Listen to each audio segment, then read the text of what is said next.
शिक्षाको विकास र उन्नयनका लागि पोखरा महानगरपालिका प्रस्तुत गर्दछ कार्यक्रम पोखरा शैक्षिक अभियान। पोखराको इच्छा गुणस्तरीय शिक्षा। दर्शकवृन्द नमस्कार। कार्यक्रम पोखरा शैक्षिक अभियानको आजको नयाँ श्रृङ्खलामा तपाईलाई हार्दिक स्वागत छ। म जीवन सुवेदी। कार्यक्रम पोखरा शैक्षिक अभियान पोखरा महानगरपालिकाले तयार पारेको शैक्षिक कार्यक्रम हो। यस कार्यक्रममा हामीले शिक्षामूलक विभिन्न गतिविधिहरू, विभिन्न जानकारीहरू र भाइ बहिनीहरूका प्रस्तुतिहरू पनि पस्कँदै आइरहेका छौँ र कार्यक्रमको आज 14औं श्रृङ्खलासम्म हामी आइपुगेका छौँ। आज हामीले नेलम्बो नेपालका दुईजना बहिनीहरू, उहाँहरूले कोभिड-19 को बारेमा केही जानकारी दिँदै एउटा छलफल तयार पार्नु भएको छ। आउनुहोस् हामी यो हेरौँ। सबैजनालाई मेरो नाम निर्मला देवकोटा हो। म नेलम्बो नेपाल भन्ने एनजिओमा काम गर्छु। यो एनजिओ चाहिँ गैरापाटनमा अवस्थित छ।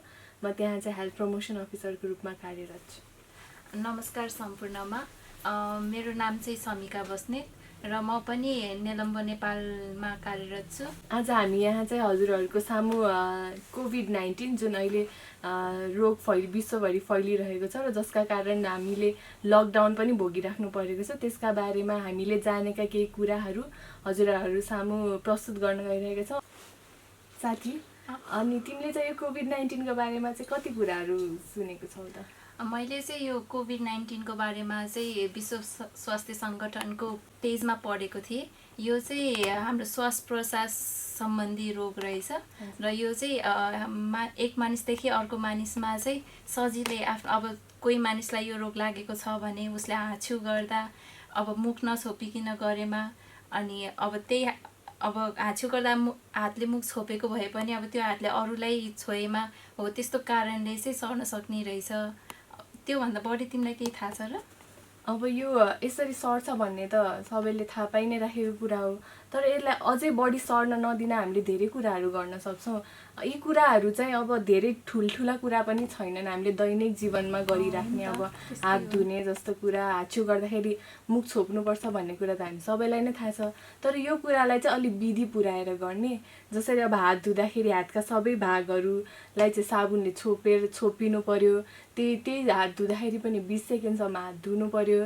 त्यसै गरेर अब हामीले हाछ्यु गर्दाखेरि खुला हातले नभइकन टिस्यु पेपर हुन्छ कि हामीसँग भएका रुमाल हुन्छन् कि हाम्रो अब केही पनि छैन, अचानक त्यस्तो ठाउँमा छौँ भने हातको यो भागले नाक र मुख छोपेर गर्नुपर्ने हुन्छ। त्यसो गर्दाखेरि चाहिँ अब हामीले यो सर्ने जुन दायरा बढिरहेको हुन्छ नि त्यसलाई घटाउन सक्छौँ। त नि मैले पनि त्यो यसको बारेमा अलिअलि त पढेको थिएँ। अब सबै ठाउँमा हात धुने व्यवस्था पनि हुँदैन, त्यस्तो बेलामा चाहिँ सेनिटाइजर नै प्रयोग गर्न सकिने रहेछ होइन त? हो, यो सेनिटाइजर पनि हामीले प्रयोग गर्न सक्छौँ। यो पनि अब धेरै दिनदिनै प्रयोग गर्ने कुरा त होइन, तर कहिलेकाहीँ अब हामी बाहिर हुन्छौँ, कतै अब अचानक हामीलाई जरुरत पर्न सक्छ, अब केही खानेकुरा नै खानु परिहाल्यो, ल त्यहाँ हात धुने ठाउँ छैन भने चाहिँ त्यो सेनिटाइजर युज गर्न सकिन्छ। त्यो पनि 60% अल्कोहल भएको सेनिटाइजर युज गर्ने भनेर भनिएको छ। अनि तिमीलाई थाहा छ यो कोभिड-19ले गर्दाखेरि चाहिँ लामखुट्टेहरूबाट सर्ने अथवा कुनै ब्लड ग्रुपमा धेरै देखिने, कुनैमा थोरै देखिने, यस्तो कुराहरूको बारेमा केही जानकारी छ र तिमीलाई? यसको बारेमा पनि विश्व स्वास्थ्य सङ्गठनकै पेजमा हेरेको थिएँ, त्यहाँ दिएको थियो यो अब लामखुट्टेको टोकाइबाट सर्ने। अनि अझ भन्नुपर्दा ब्लड ग्रुप ए भएकोमा चाहिँ यो बढी हुन सक्ने, जसको ओ छ त्यसलाई चाहिँ कम देखिने भन्ने जुन सामाजिक सञ्जालमा देखिरहेका थियौँ हामीले, त्यो चाहिँ पुष्टि नभइसकेको कुरा आएको थियो। अब यो चाहिँ अब पुष्टि नभएसम्म त साँचो हो भन्न नि मिलेन।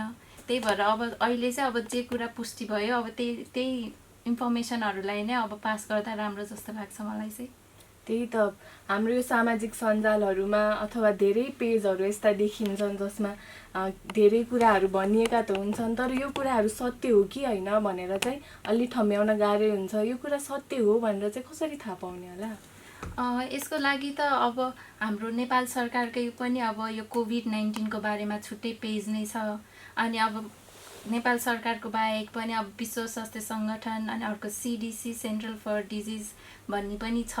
हामीले चाहिँ त्यहाँ यो वेबसाइटहरूबाट चाहिँ अब जेन्युन इन्फर्मेसनहरू जुन चाहिँ एकदम सही र पुष्टि गरिएका छन् त्यो चाहिँ प्राप्त गर्न सक्छौँ। त्यही भएर हामीले चाहिँ अब यो सामाजिक अरू फेसबुकहरूमा जुन सेयर हुन्छ नि अब घरेलु उपाय कोभिडबाट बचौँ भन्ने अब यस्तो अनि अब लामखुट्टेबाट सर्छ भन्ने जुन यस्तो भ्रमहरू छ त्यो चाहिँ नफैलाइकन यो विश्व स्वास्थ्य सङ्गठन नेपाल सरकारबाट दिएको जानकारीमा मात्र भर पर्नुपर्छ जस्तो लाग्छ। यो रोगको रोकथामको लागि अब हात धोएर अब आछु गर्दाखेरि अब नाकमुख छोपेर मात्र नि हुन्न जस्तो लाग्छ। त्यसको लागि अरू पनि त केही होला, के गर्न सकिन्छ होला त्यसको लागि? हो, यसका रोकथामको उपायहरू त विभिन्न प्रकारका छन्।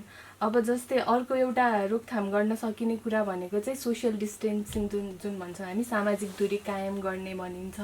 अब हामी नै यसरी कुरा गर्दाखेरि हामी नजिकै बस्न सकिँदैन। नजिक बस्दाखेरि पनि अब म मुखबाट बोलिराख्दाखेरि मुखबाट आउने छिटाले अब म सङ्क्रमित भएको खण्डमा तिमीलाई पनि सार्न सक्छ भन्ने कुराहरू आइरहेको छ। त्यही भएर त्यो सोसियल डिस्टेन्सिङको कुरा पनि हामीले मान्नुपर्ने हुन्छ। त्यसै गरी हाम्रो अब दिनदिनै घरेयासी सामानहरू प्रयोग भइरहेको हुन्छ। अब त्यसमा पनि अब हामीले ती सामानहरूलाई डिसइन्फेक्ट गर्ने भनिन्छ कि निर्मूलीकरण गरिने भनिन्छ। अब त्यो केही केमिकलहरू बजारमा पाइन्छन्, त्यो प्रयोग गरेर घरमा पनि अब हामीले फैलिन नदिनलाई त्यस्तो त्यो कुराहरू प्रयोग गर्न सकिन्छ। भनेपछि अब हामीले चाहिँ अब मानिसहरूसँग नि अब डिस्टेन्स मेन्टेन गरेर अब यो लकडाउनको अझै राम्रोसँग पालना गर्नु पर्यो होइन त योबाट बच्नलाई? हो, लकडाउनको बेलामा अब हाम्रै सरकारले भनेका कुराहरू, त्यही विश्व स्वास्थ्य सङ्गठनले भनेका कुराहरू, CDCले भनेका कुराहरू यदि हामीले मान्यौँ भने, यदि हामीले चाहिँ अब हाम्रै लागि हो अनि हामीले आफ्नो लागि र आफ्नो समाजका लागि हो भनेर मान्यौँ भने चाहिँ यसले चाहिँ यो हाम्रो यो कोभिड-19लाई चाहिँ रोक्न एकदम मद्दत पुर्याउँछ जस्तो लाग्छ मलाई। सायद हामीले अब राम्रोसँग पालना गऱ्यौँ भने चाहिँ अब यो अझै फैलिनबाट चाहिँ बस्न सक्छ होला सायद। हो, अनि यो कोभिड-19ले चाहिँ अब घरमै बसिरहेका बच्चाहरूलाई पनि अलिकति केही असर परेको हो कि जस्तो लाग्छ मलाई। यसको बारेमा के विचार छ तिमीलाई? त नि अहिले त अब स्कुलहरू पनि बन्द भएको छ।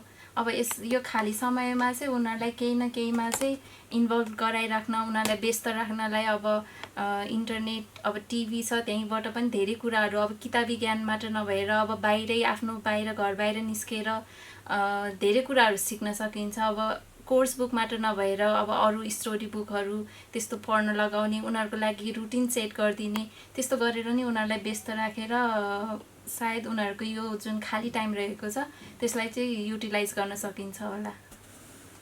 त्यही त। अनि अब हामीले यो मास्क पनि खुब प्रयोग गरेको देखिन्छ।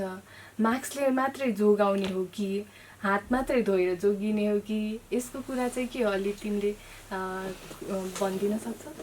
यसको चाहिँ मैले अब न्युजमा हेरेर बुझेअनुसार चाहिँ यो मास्क पनि अब विभिन्न खालको हुँदो रहेछ। अब यसमा पनि N95 भन्ने मास्कले चाहिँ अब त्यो जुन भाइरसलाई चाहिँ भित्र छिर्नबाट रोक्दो रहेछ। तर हामीले जुन बजारमा उपलब्ध हुन्छ अब पेपरको, कपडाको, त्यसले चाहिँ अब केही हदसम्म अब कोहीलाई यो रोग लागेको छ भने रोकथाम त होला, केही हदसम्म कन्ट्रोल त गर, तर मास्क लगाएर मात्र नै त कन्ट्रोल हुन्छ जस्तो चाहिँ लाग्दैन मलाई चाहिँ। त्यसो भए अब हाम्रो कुरा भनेको चाहिँ जस रोकथामको उपायहरूलाई चाहिँ राम्रोसँग पालना गर्नु पर्यो सबैजनाले। हस् त साथीहरू, आज अब हामीले कोभिड-19 को बारेमा छलफल गऱ्यौँ। कतिपय कुरा हजुरहरूलाई पहिले पनि थाहा थियो होला, योभन्दा अझै बढी पनि थाहा छ होला। अब आफूलाई थाहा भएको कुरा आफ्नो छरछिमेकमा, आफ्नो परिवारमा पनि अब सेयर गर्नु पर्यो। अहिले यो लकडाउनको समयमा जुन कोभिड-19 को त्रास फैलिएको छ, अब यसलाई अब रोकथामका लागि अब यो बारे अपडेट भएर बस्न पनि जरुरी छ। अब त्यही भएर अहिले यो सरकारले गरेको लकडाउनको पालना राम्रोसँग गरौँ र घरमै सुरक्षित बसौँ। हस् त, धन्यवाद। त दर्शकवृन्द, बहिनीहरूको यो छलफलले तपाईँहरूलाई केही जानकारी भयो होला। कोभिड-19 कसरी लाग्छ, कसरी सर्छ, यो विषयमा धेरै जानकार भइसक्नु भएको छ। यद्यपि यसले अझ थप जानकारी दियो होला भन्ने अपेक्षासहित कार्यक्रमबाट बिदा लिनुपर्ने बेला भइसकेको छ। यतिन्जेलसम्म जसले हेर्नुभयो तपाईँहरूलाई धन्यवाद।